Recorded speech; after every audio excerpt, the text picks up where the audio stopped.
Welcome back to Wake Up America. I'm Rachel Roller. President Joe Biden has now officially been in office for over 100 days. Now, this administration is already being defined by an ever-growing spending spree, a push to raise taxes, and a migrant surge unlike anything we've seen before. Joining us now to discuss, Texas Senator Ted Cruz. Welcome to Wake Up America, Senator Cruz.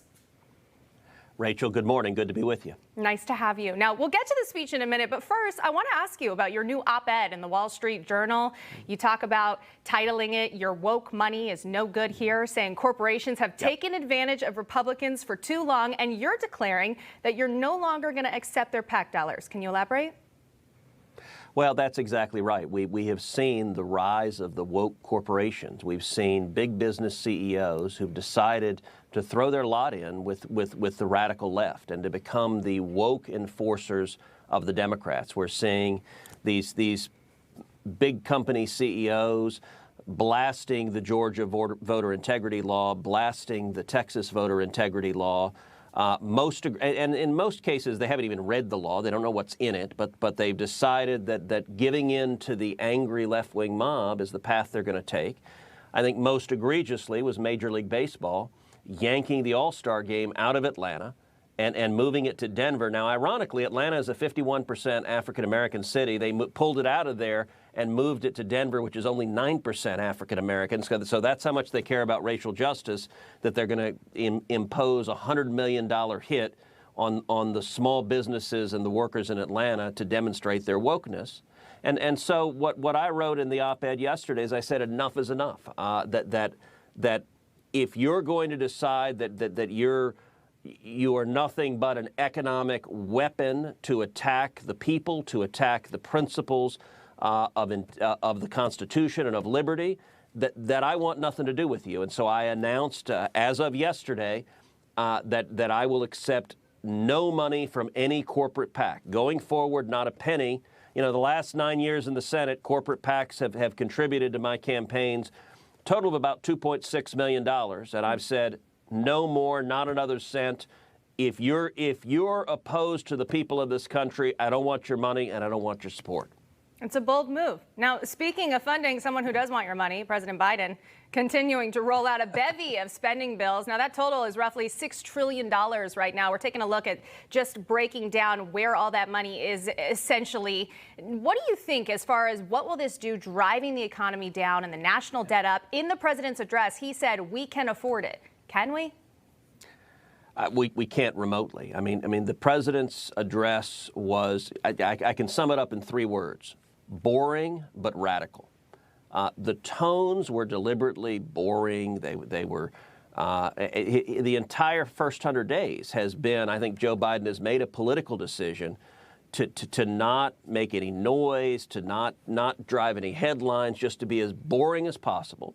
And I think that probably is a smart political decision, but he's doing it to mask the radical policy agenda that he is pushing forward. And this has been the most radical policy agenda any president has ever laid out in their first 100 days. He has basically handed the keys over. He's handed the agenda over to Elizabeth Warren and Bernie Sanders and AOC, and it is the radical socialists who are driving it. So you noted he's proposing $6 trillion in new spending, just massive money, most of which has nothing to do with what he claims. So he has a $2.6 trillion infrastructure bill.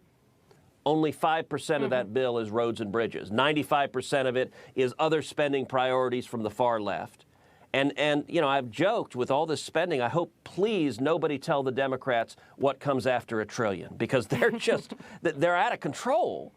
And he wants to pay for all of this with massive new taxes. And if you pay taxes, if you're working, your taxes are going up, because he wants to raise the individual income tax rates. He wants to raise the corporate tax rates. He wants to raise small business taxes. He wants to raise capital gains taxes. He wants to raise the death tax. And it's trillions of dollars of new taxes, exactly the wrong thing to do at a time when we're coming out of the pandemic and millions of small businesses are trying to survive. And Joe Biden and Kamala Harris's answer is, we're going to raise your taxes and regulate you out of existence. And Senator, something you just summed up there, the 3 words you said that speech would be, even before the speech had started, boring but radical. But I noticed after the speech, it was another 3 words that had you concerned and a bit fired up. It was "we the people." Why is that? You know, the most extraordinary line of the speech was when Joe Biden said, "We the people is us, it's the government." And that is utter nonsense. No, Joe, that is not what "we the people" means. You need to go back to constitutional law. You need to go read the Constitution. The Constitution begins with "we the people." We the people is the American people. We the people who has sovereignty, not government. It's not. It is exactly backwards. And I think that portion of the speech was radical at a level. It was like King Louis of France saying, "L'État c'est moi," I am the state. That's what Joe Biden was saying. He is the government and he is the people. No, Joe, you're not the people. And that's really dangerous and scary. The president did not spend a lot of time on in his speech was the crisis at the southern border. And when he did, his words didn't really seem to hit home with lawmakers. Let's take a quick look at that. If you believe we need to secure the border, pass it because it has a lot of money for high-tech border security. If you believe in a pathway to citizenship, pass it. It's over 11 million undocumented folks, the vast majority of here overstaying visas. Pass it. We can actually, if you actually want to solve a problem, I've sent a bill to take a close look at it. We also have to get at the root problem of why people are fleeing. All right, Senator, this was about an hour in. Seems his words are putting you to sleep, which I know is something you owned online, something I appreciate about you. You never shy away from a good story, but I don't think you were alone in that situation either. Look, the speech went over an hour, and it was boring. I was, I'm amazed I stayed awake as long as I did. I mean, it really was, and it's by design. He's trying to. His tones are dulcet and calm, and nothing to see here. Just a sort of doddering grandfather, and it masks. Look, what he's saying on immigration. Mm-hmm. There is an absolute crisis unfolding on the border that he causes. And he's not offering to fix it. He's not committing to fix it. He's saying the policies he's proposing are making it worse. And I'll tell you something interesting, Rachel. I was actually thinking about this afternoon. So this is the 9th State of the Union address that I've been to. Okay. And usually State of the Union addresses are interesting because particularly if you're in the party out of power. So if it's a Democratic president. So I went to 4 with Barack Obama. And you're sitting there normally, and you're on every sentence, you're trying to figure out, okay, do I applaud, do I not applaud? Do I stand or do I not stand? And it's kind of like a, Jane Fonda aerobics exercise sometimes. Stand, sit down, stand, sit down, stand, sit down. One of the weird things, and it didn't occur to me last night, but I was thinking about it today, Republicans didn't have anything to stand or applaud for. I mean, this was a uniformly partisan speech in a way that was weird. Obama would always have lines in there designed to get Republicans on their feet, designed to get Republicans applauding. And Joe Biden didn't give a damn. He didn't want our applause. It was a speech that was directed to the Democrats, and it was, we are hard left, the socialist regime is here. And I think that's one of the reasons the speech was so boring, is there was nothing, it was so left-wing that there was nothing for any reasonable person to applaud for. But the message, Senator, is unity, is it not? No, but the real... Not anymore. Notice he didn't talk about unity in the speech. So at the inauguration, he talked about unity. But there was no reference to unity. His words of unity is on immigration. He sent over the most radical amnesty bill that's ever been filed by any president in history. It grants citizenship to everyone, and it has open borders. And his unity message is, pass my amnesty bill. That's his unity message, is submit because we are the new overlords, because as he explained, he's we the people. I mean, it really is radical at a level that is dangerous and that threatens our fundamental liberties. Well, when it comes to immigration, the real issue at hand last night was not whether or not you were awake for the speech, which people love to fire off online about, but the crisis at the border. Now, as someone who represents Texas, how is his immigration policy impacting the American people? It is an absolute travesty what's happening. A few weeks ago, I took a group of 19 senators down to the border. and to see firsthand what was happening there. And we went and visited the Donna facility, which is this giant tent city that has been built to handle the massive surge of illegal immigration. The Donna tent city is built to accommodate 1,000 people. With COVID restrictions, its maximum safe capacity is 250 people. When we visited there were 4,200 people housed in it. It was 1,700% its capacity. We saw one after the other of these giant cages, Biden cages, and kids in cages. You know, for 4 years, the media went on and on about kids in cages, kids in cages. They never acknowledged that Barack Obama built the cages. And now Joe Biden is building more cages. They're bigger and they're more full. And in the cages, you saw little boys and little girls side by side. They weren't 6 feet apart. They weren't 3 feet apart. They weren't even 3 inches apart. They're lying on the floor, no beds, no mats, no cots, side by side, wrapped up in reflective emergency blankets. The rate of COVID positivity in the Donna facility is over 10%. It is an absolute public health nightmare. And because of this is preventable. This was the result of deliberate political decisions Joe Biden made to end the Remain in Mexico policy, to return to the failed catch and release policy. And we're projected to have over 2 million illegal immigrants coming to this country this year, the highest rate in 20 years. And Joe Biden intends to do nothing about it. In fact, you may recall he handed responsibility for the border over to Kamala Harris, and Kamala said, I want nothing to do with it. And she promptly said no and ran away, and nobody's in charge. And this crisis is getting worse and worse and worse. It's the worst I've ever seen. And that's something I think so many people left scratching their heads after watching last night. The president again said he has confidence in the vice president to lead the immigration efforts. How could that be possible if she hasn't made a single trip to the border? So in some ways, I'm actually sympathetic to them because they're in an impossible situation. Biden and Harris have made promises to the radical left. They've promised the radical left on immigration that they won't enforce the laws and they won't deport anyone.